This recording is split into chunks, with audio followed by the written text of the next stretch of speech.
50 uniformed officers and Union veterans showed up at a 10-year-old girl's door on a freezing December morning in 1919. Not to execute an arrest, not to serve an eviction notice. They marched down the dirt road of Jackson Ward because of a piece of cornbread.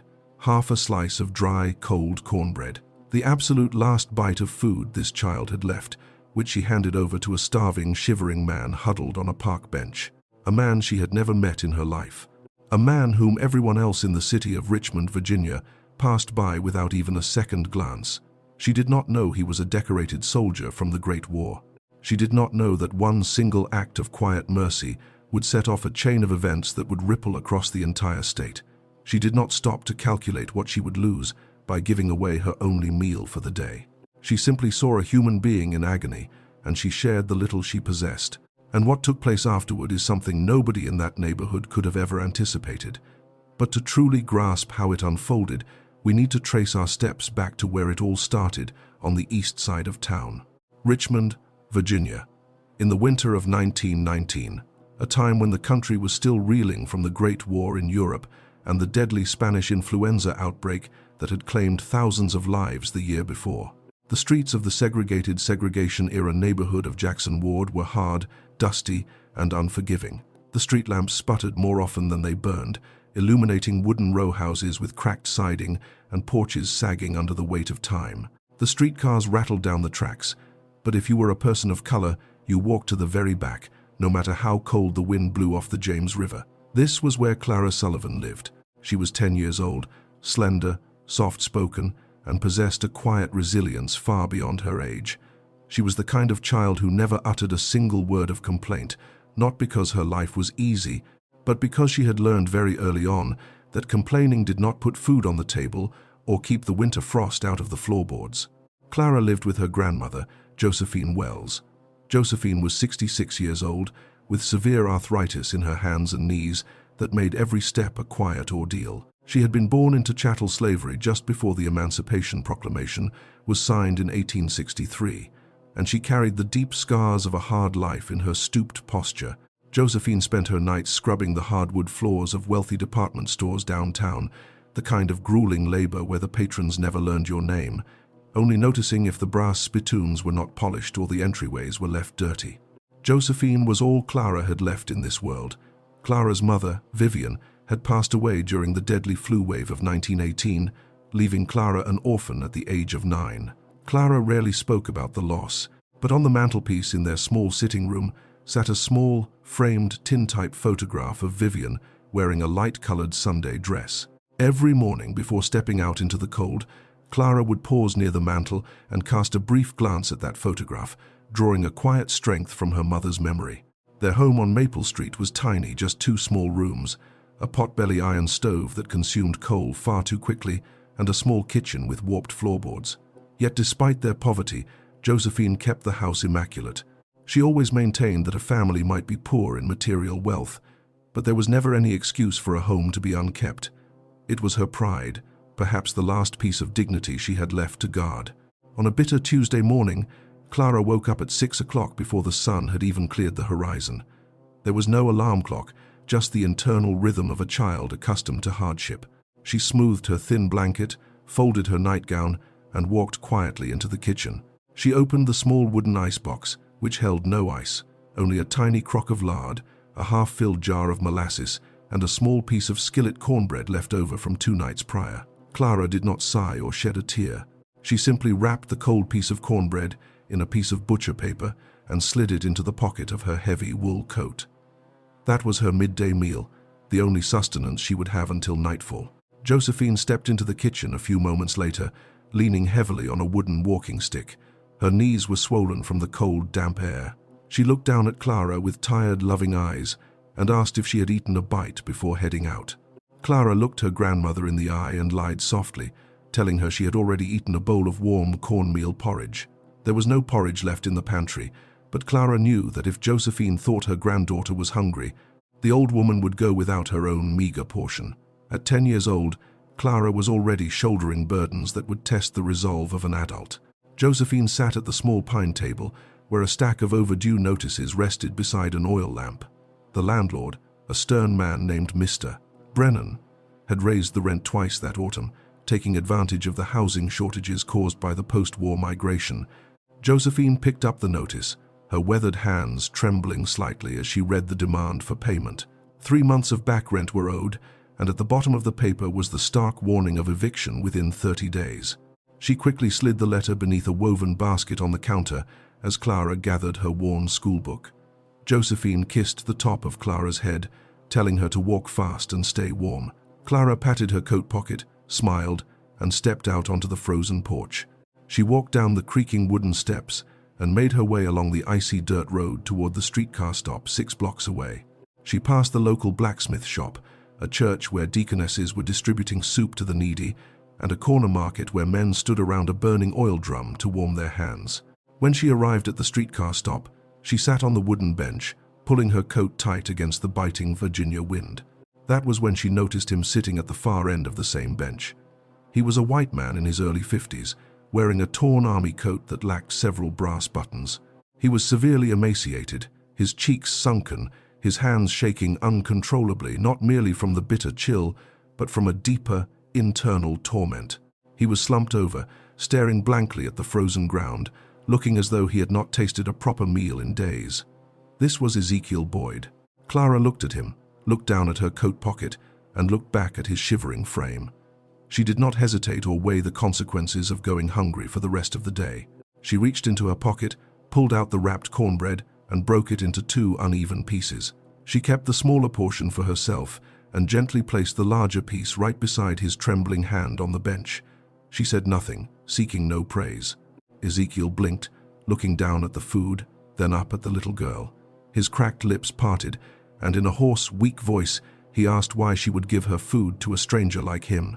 Clara simply shrugged her small shoulders and replied softly that he looked much hungrier than she was. As the streetcar approached in the distance, Ezekiel took a bite of the cornbread with trembling hands. Tears welled in his hollow eyes and tracked down his dirt-stained cheeks, not just because of the food, but because for the first time in months, another human being had truly seen him and treated him with dignity. The clanking streetcar rolled down the tracks, its iron wheels screeching against the frost-covered rails as it came to a halt. Clara gathered her wool shawl, stepped onto the rear platform reserved for colored passengers, and found a seat near the back window. She did not look out to see if Ezekiel was watching her, nor did she linger to receive a thank you. Her thoughts were already shifting to her schoolhouse spelling test and whether the small stove in her classroom would have enough coal to keep the room warm through the morning. Behind her at the stop, Ezekiel sat holding the piece of skillet cornbread in both hands.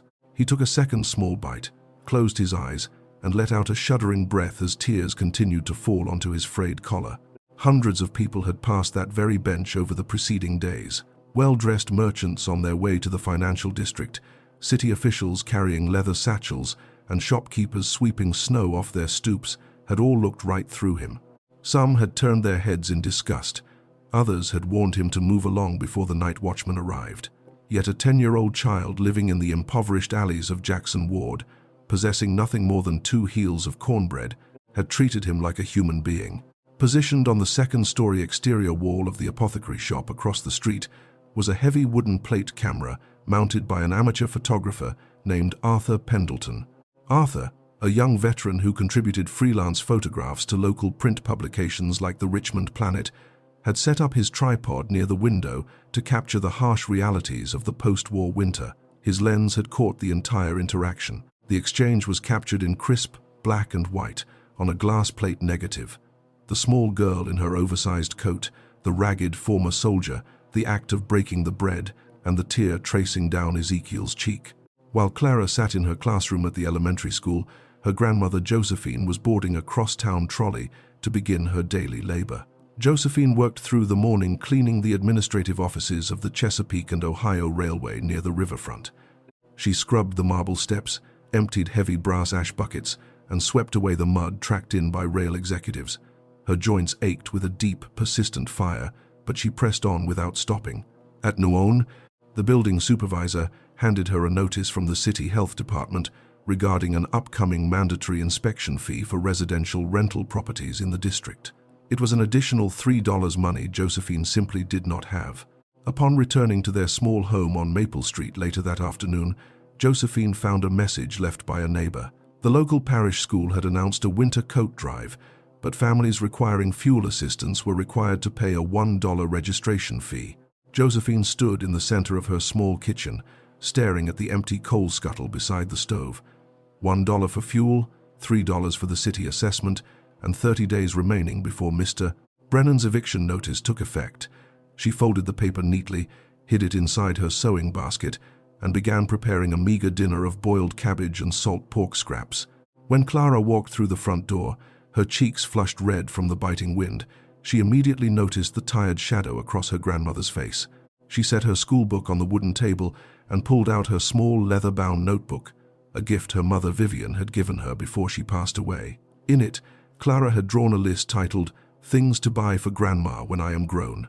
The items were written in neat, careful block letters: a real cast-iron cooking range, a wool coat with velvet cuffs, a pair of soft leather shoes, and a full sack of white flour every week.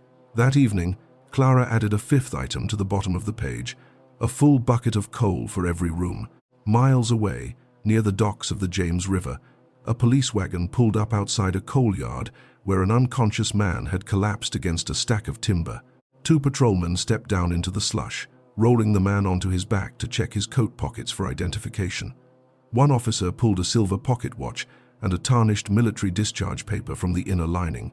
He held the paper near the lantern light and read the name, Ezekiel Boyd. The patrolman paused, turning to his partner. Ezekiel Boyd had served as a sergeant in the 117th Infantry Division in France, earning distinction during the Meuse-Argonne offensive. More importantly, he was the younger brother of Charles Sullivan, the newly appointed Assistant Chief of Police for the city of Richmond. The patrolman immediately instructed his partner to bypass the city jail and drive straight to the Richmond Memorial Hospital on Broad Street. Inside the high-ceilinged corner office at police headquarters downtown, Assistant Chief Charles Sullivan sat behind a heavy oak desk covered with precinct reports, labor strike advisories, and city budget ledgers. Charles was 54 years old, a man of rigid military discipline with graying hair at his temples and a stern, weathered jawline. He was a figure of absolute authority in the department, known for running his division with an iron fist. Yet beneath his cold demeanor lay a burden he shared with no one. When the telephone on his desk rang, Charles picked up the receiver with his usual brusque greeting. The voice on the other end belonged to the head physician at the hospital. As Charles listened, his hand froze over the ledger he had been signing, and his ink pen slipped from his fingers, leaving a dark blot on the paper. The doctor confirmed that his estranged brother Ezekiel had been brought in suffering from extreme exposure, malnutrition, and severe battle fatigue, but was now conscious. Charles stood up, grabbed his heavy wool overcoat from the brass rack in the corner, and walked past his desk sergeant without uttering a word. 2 years had passed since Ezekiel had walked away from the family home following a bitter disagreement over his treatment after returning from Europe.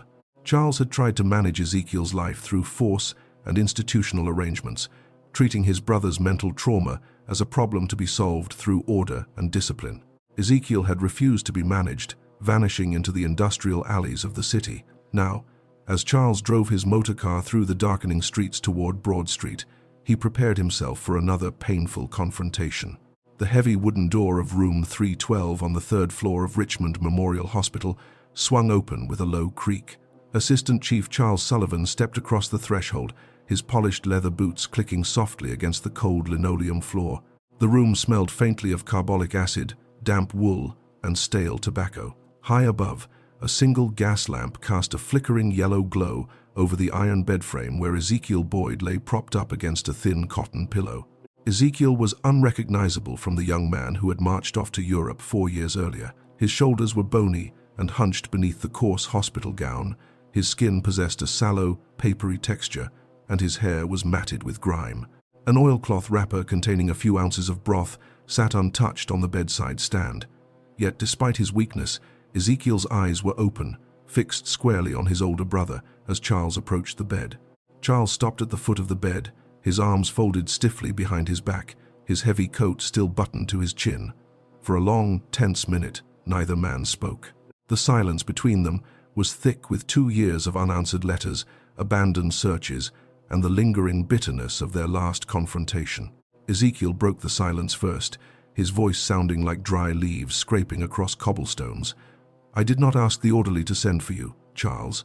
I did not ask for your charity. Charles let out a slow, measured breath, removing his leather gloves and placing them on the edge of the bed frame. The patrolman found you collapsed near the C&O railway yard, Ezekiel. You were nearly frozen to death. You expect me to let my own brother perish in the gutter like a dog? I expect you to mind your own business, as you always have when it suited you, Ezekiel rasped, turning his face toward the dark window pane. I am not one of your precinct dockets to be cleared and filed away. Charles closed his eyes briefly, fighting down the surge of frustration that always accompanied his interactions with Ezekiel. He took a wooden chair from the corner, dragged it closer to the bed, and sat down. The doctor says you are severely malnourished. They found no money, no home address, and nothing in your pockets except a tarnished divisional medal and a discharge paper. What happened to you out there, Zeke? Where have you been hiding? Ezekiel turned his head back slowly, a faint, bitter smile touching his chapped lips. Hiding? I was not hiding. I was right here in Richmond, walking the same streets as you, Charles, passing the same bank buildings, the same courthouses, the same fine dining saloons. You just never looked down at the mud where I was sitting. Charles leaned forward, resting his forearms on his knees. I offered you a place at the private sanitarium in Western Virginia 2 years ago, Ezekiel. I arranged for the best doctors in the state to treat your shell shock. You walked out the door without a word. You did not offer me a place, Charles, Ezekiel said softly, his voice trembling with a sudden quiet intensity. You ordered me there. You showed up with a motor car, 2 off-duty officers, and a signed commitment order, as if I were a criminal being transferred to the state penitentiary. You wanted to hide the embarrassment of a broken soldier in the family. Charles opened his mouth to defend himself, but the words caught in his throat. He looked down at his polished boots, unable to meet his brother's gaze. Ezekiel looked up at the ceiling, his breath coming in shallow hitches. Do you know what it is like, Charles? To come back from the trenches in France where black men and white men bled in the same mud, only to return home to a city that treats you like trash because your mind is shattered. For 2 years, thousands of people walked past me on those wooden sidewalks. Merchants, churchgoers, ladies in fur coats. They looked at my torn army coat and they looked away. They stepped over my legs as if I were a sack of coal. He paused, a single tear cutting a clean path through the soot on his cheek. And then this morning, a little girl sat down on the bench. A colored child, no older than 10, wearing a coat 3 sizes too big for her. She did not know who I was. She did not ask if I was a veteran or a vagrant. She just pulled a piece of cold skillet cornbread from her pocket, broke it in 2, and gave me the bigger half. Charles sat perfectly still, his jaw clenching as he listened to his brother's words. A child gave you her food? She gave me everything she had, Charles, Ezekiel whispered, his eyes shining in the dim gaslight. She looked me right in the eye and told me I looked hungrier than she was. For the first time in 2 long years, someone treated me like a human being. Not a case to be managed, not an eyesore on the street corner, just a man. Charles reached into his pocket, pulling out a small notebook and an ivory pencil. What did this girl look like, Ezekiel? Did she tell you her name? She did not say her name, Ezekiel replied, his voice growing faint as exhaustion began to pull at him again. She wore a navy blue wool cap, an old tweed coat with frayed sleeves, and she was carrying a worn slate board under her arm. She boarded the number 4 streetcar heading east toward Jackson Ward. Charles stood up slowly, tucking his notebook back into his coat pocket.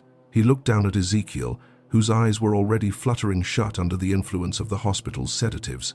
Get some rest, Zeke. I will look into this.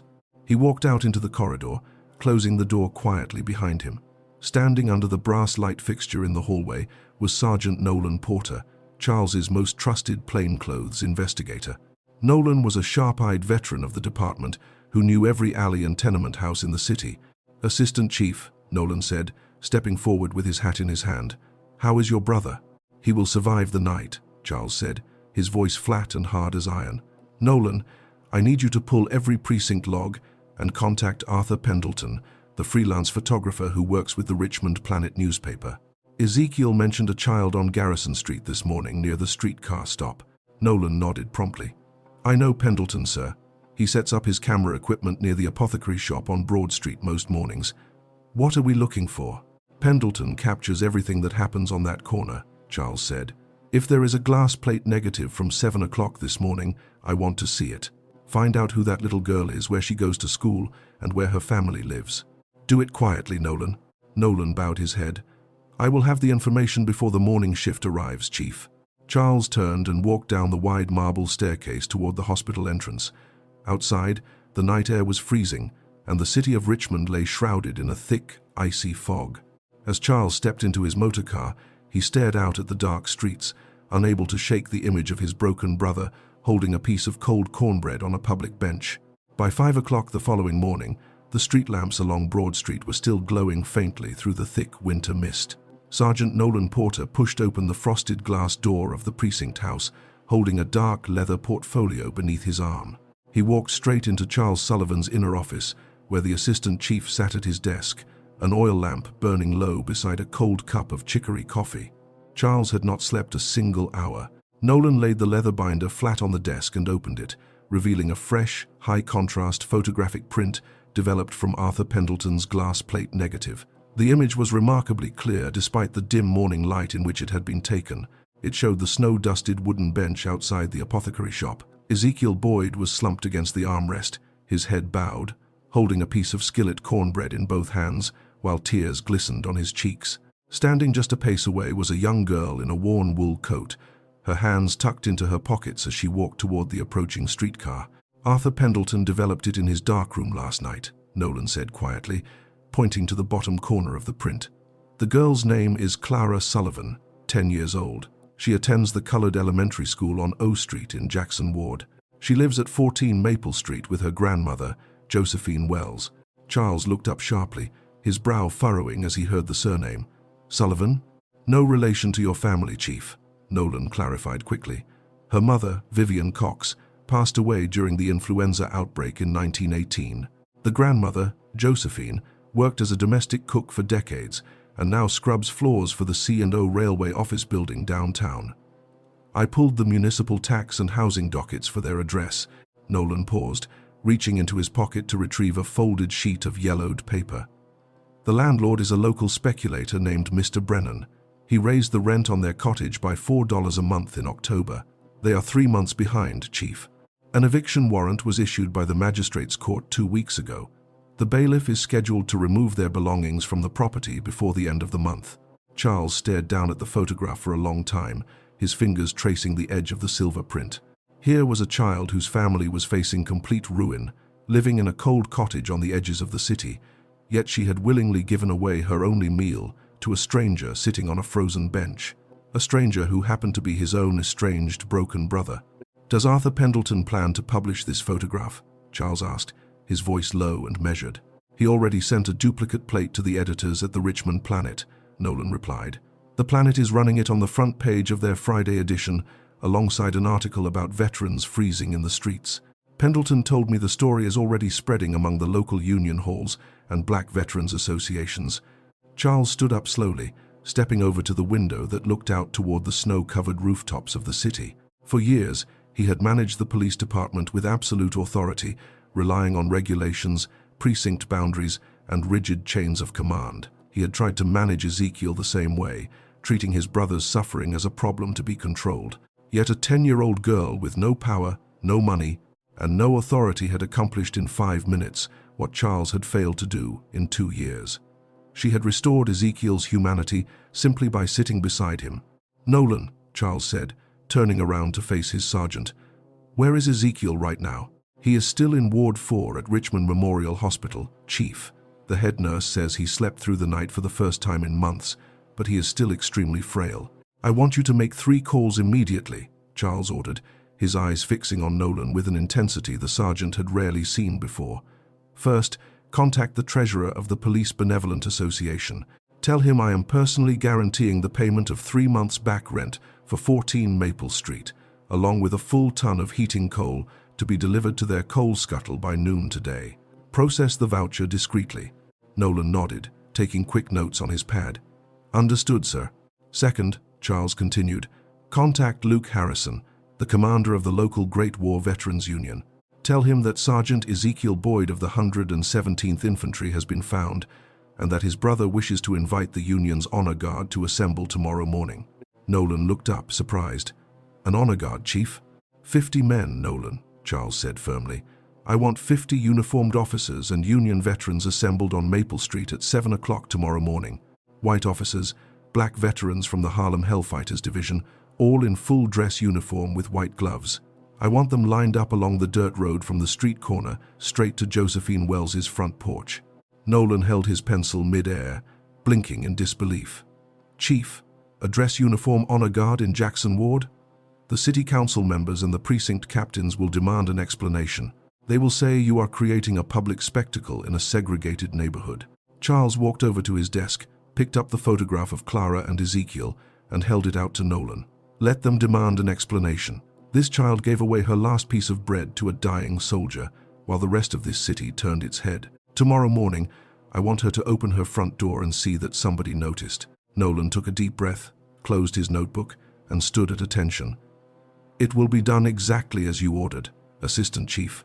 Across town, as the morning sun began to filter through the frosty window panes of the small cottage on Maple Street, Josephine Wells stirred a small pot of water on the iron stove.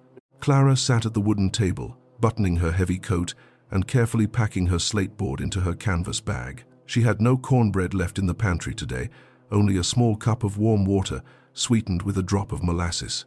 Josephine smoothed Clara's braids, her eyes heavy with worry as she thought about the eviction notice tucked beneath the basket on the counter. She looked down at her granddaughter, knowing the child had gone hungry the previous day, yet not a single complaint had escaped Clara's lips. "Clara, sweet child," Josephine whispered, resting her rough, calloused hand on Clara's shoulder. "Did you truly give your bread to that poor soul at the streetcar stop yesterday?" Clara looked up at her grandmother with clear, honest eyes and nodded softly. "He was shivering real bad, Grandma. He looked like he hadn't eaten in a long time." Josephine felt tears sting her eyes. She pulled Clara into a warm, tight embrace, burying her face in the child's wool coat. "You have a good heart, Clara, just like your mother had. Don't you ever let this hard world take that away from you." Neither of them knew that across the city, 6 men were polishing their brass buttons and pressing their heavy wool dress coats for the morning to come. At 6 o'clock on Thursday morning, the first pale rays of dawn began to creep across the frost-covered rooftops of Jackson Ward. The air was razor-sharp, carrying the scent of wood smoke and coal dust from nearby chimneys. Maple Street was deathly quiet, save for the occasional crunch of frozen gravel under a passing boot or the distant whistle of an engine at the rail yard. Inside 14 Maple Street, Clara Sullivan sat at the small kitchen table in her navy wool coat, quietly sipping a tin cup of warm water sweetened with molasses. Her grandmother Josephine was near the stove, stoking the remaining embers of coal to keep the tiny room from losing its heat. Neither of them heard the soft rumble of heavy tires approaching from 2 blocks away. Slowly, without sirens or flashing lanterns, a line of black motorcars and horse-drawn carriages pulled up along the curb at the end of Maple Street. Step by step, men began getting out into the bitter cold.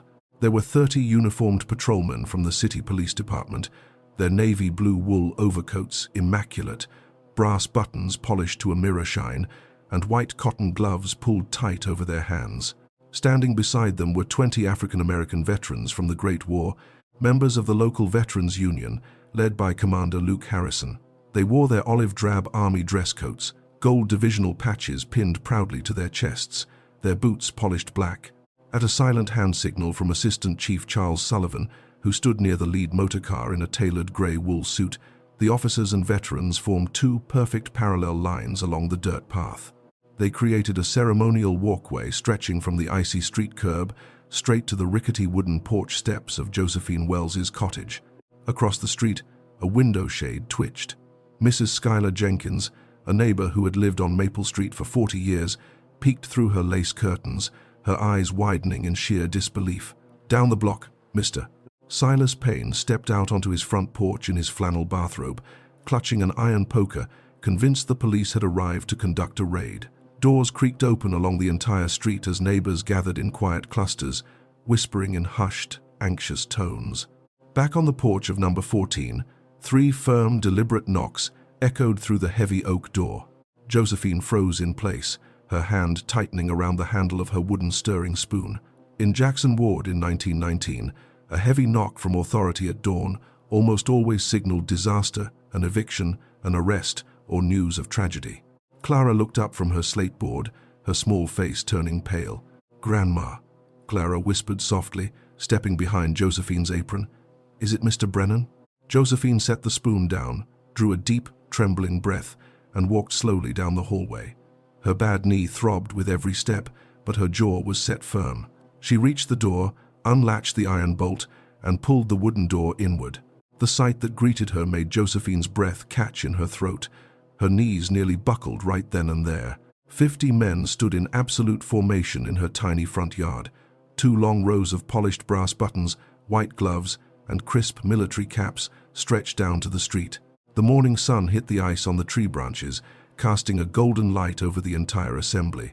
Not a single man moved. Not a single word was spoken. Standing at the base of the porch steps was Sergeant Nolan Porter, holding his police dress cap against his chest. Standing beside him was a thin, frail man wearing a clean wool suit and a brand new overcoat. He was leaning heavily on a wooden walking stick, but his eyes were clear, bright, and fixed entirely on the small girl standing behind Josephine. It was Ezekiel Boyd. Sergeant Porter took one step forward, removing his gloves and looking up at Josephine with deep respect. "Mrs. Josephine Wells?" Josephine held tight to the doorframe, her knuckles turning white. "Yes, sir. I am Josephine Wells. What has my family done? We owe rent, sir, but I am working to pay it. Please." From behind Nolan, Charles Sullivan stepped forward, taking off his felt fedora hat. He walked slowly up the porch steps, stopping 3 feet from Josephine. "Mrs. Wells, my name is Charles Sullivan. I am the Assistant Chief of Police for this city. You and your granddaughter have done nothing wrong. In fact, you have done something this city will never forget." Charles reached into his inner jacket pocket and pulled out a fresh copy of the Richmond Planet newspaper, holding it out so Josephine and Clara could see. Printed on the front page was Arthur Pendleton's photograph, the crisp black and white image of Clara breaking her piece of skillet cornbread on the snow-dusted bench, handing the larger half to Ezekiel. Josephine stared at the paper, her hand slowly rising to cover her mouth. She turned her head to look at Clara, who was peeking out from behind her skirt, her eyes wide with confusion. "Yesterday morning at the streetcar stop," Charles said, his voice deep and gravelly, carrying across the silent yard, "your granddaughter Clara found a man dying of hunger and cold on a public bench. Hundreds of people had passed him by. Nobody stopped. Nobody cared. But Clara stopped. She took the only food she had in this world, her lunch for the day, and she gave the larger half to a stranger." Charles turned slightly, pointing toward the man leaning on the walking stick at the bottom of the steps.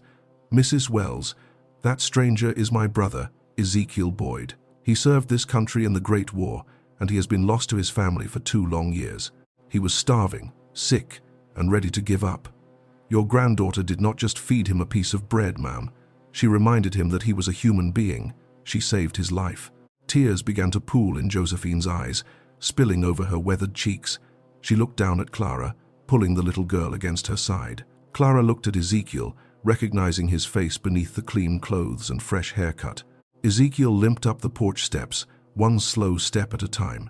He stopped right in front of Clara, lowered himself down onto one knee despite the pain in his joints, and looked her directly in the eye. From his pocket, he pulled out a small hand-carved wooden bird, a tiny songbird crafted from smooth pine.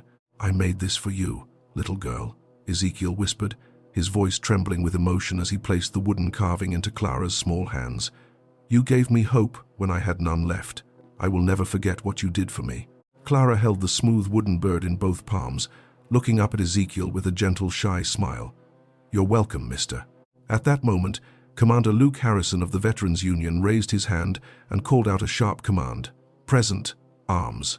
All 50 officers and veterans along the path snapped their white-gloved hands to their caps in a sharp, flawless salute. The neighbors along Maple Street began to applaud, the sound rising from porch to porch until the entire block echoed with cheers and clapping. Charles Sullivan reached into his coat once more, pulling out an official leather document folder and handing it to Josephine. "Mrs. Wells, through the Police Benevolent Association and local veteran funds, your back rent has been paid in full. A legal aid attorney, Miss Claire Webb, has reviewed your lease and found that your landlord was charging illegal fees.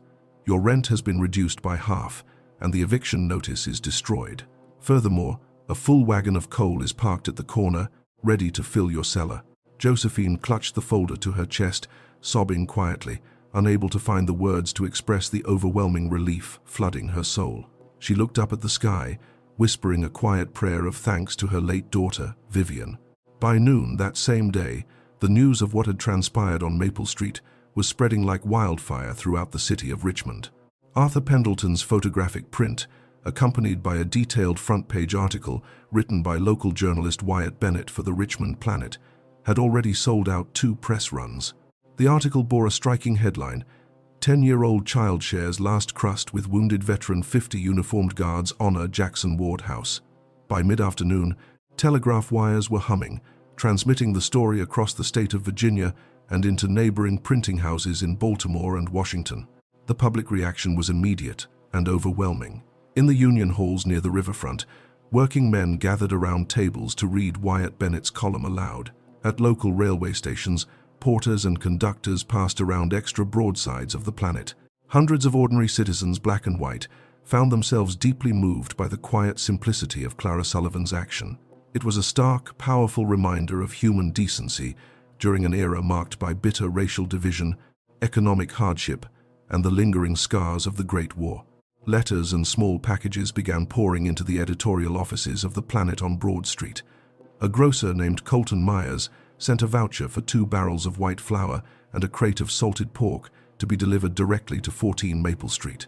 A shoemaker named Robert Henderson offered to make Clara a custom pair of winter boots with double-stitched leather soles.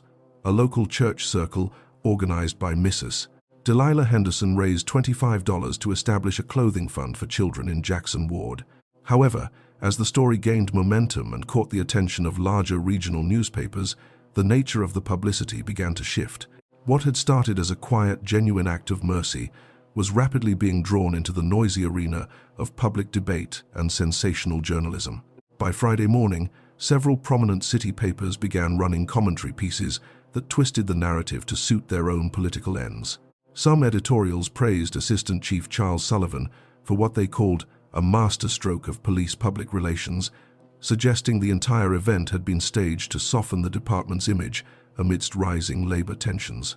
Other writers published bitter, cynical letters questioning why a colored child had been given a formal salute by city officers, while a few online rags accused the police department of wasting city resources on an impoverished household.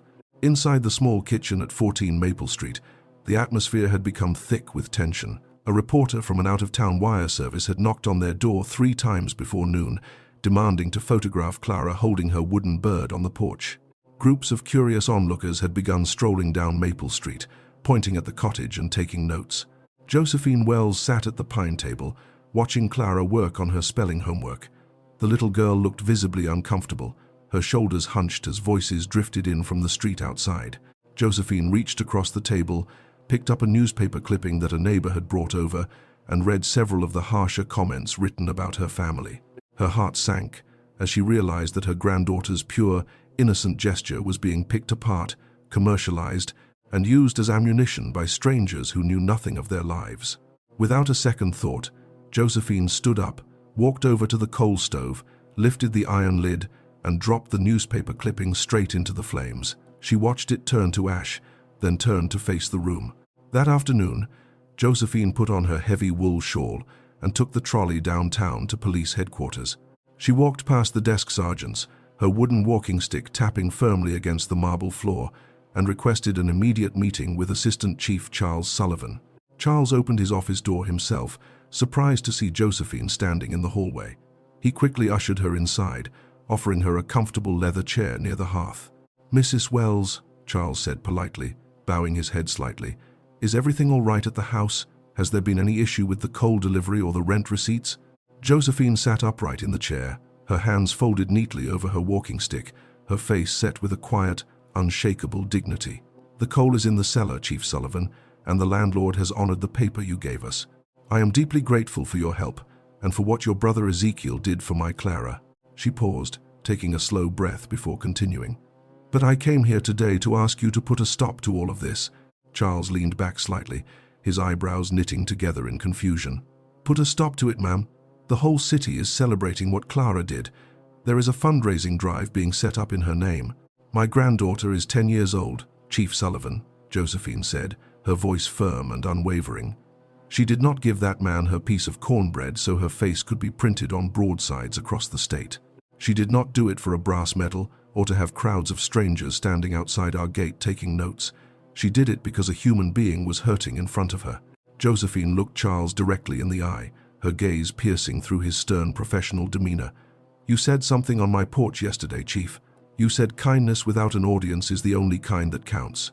But right now, with all these reporters and cameras, we are turning my granddaughter's heart into a circus show. People are calling it a stunt. They are using her to argue with one another.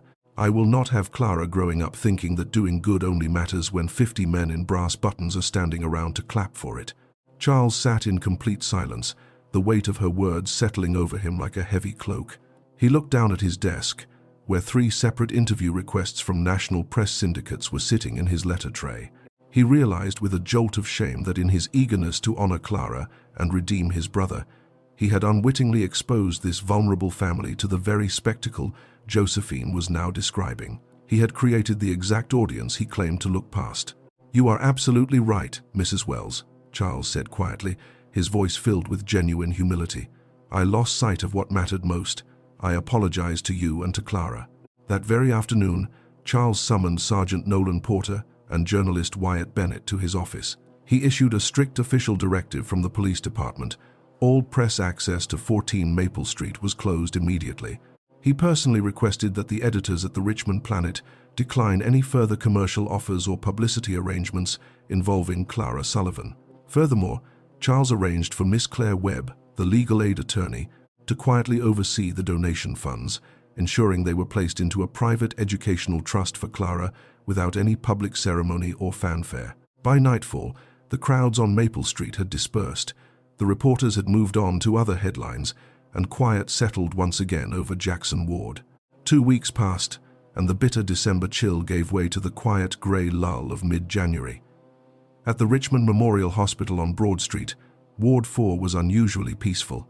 Ezekiel Boyd sat in a wooden armchair beside the high window, a thick wool blanket draped over his knees. The color had gradually returned to his cheeks, and the hollow, haunted look that had shadowed his eyes for 2 years was finally beginning to soften.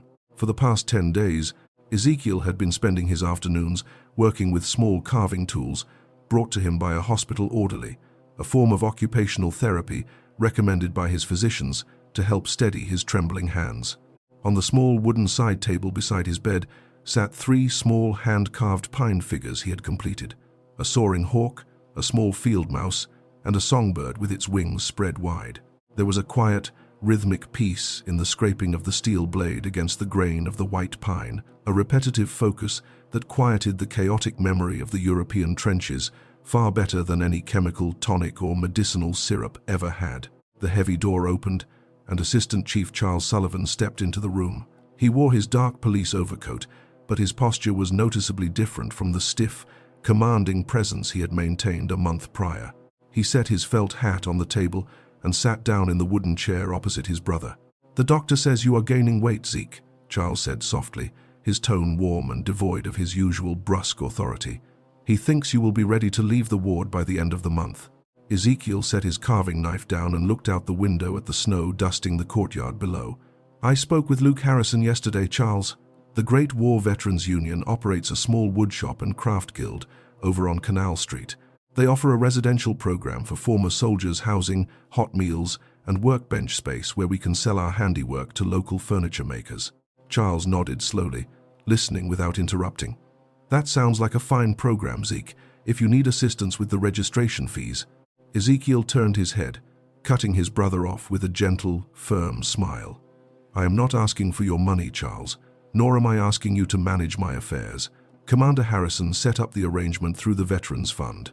I am deciding this for myself, every step of the way." Charles looked down at his own hands, swallowing the pride that had dictated his actions for so many years. "I understand, Zeke. You decide.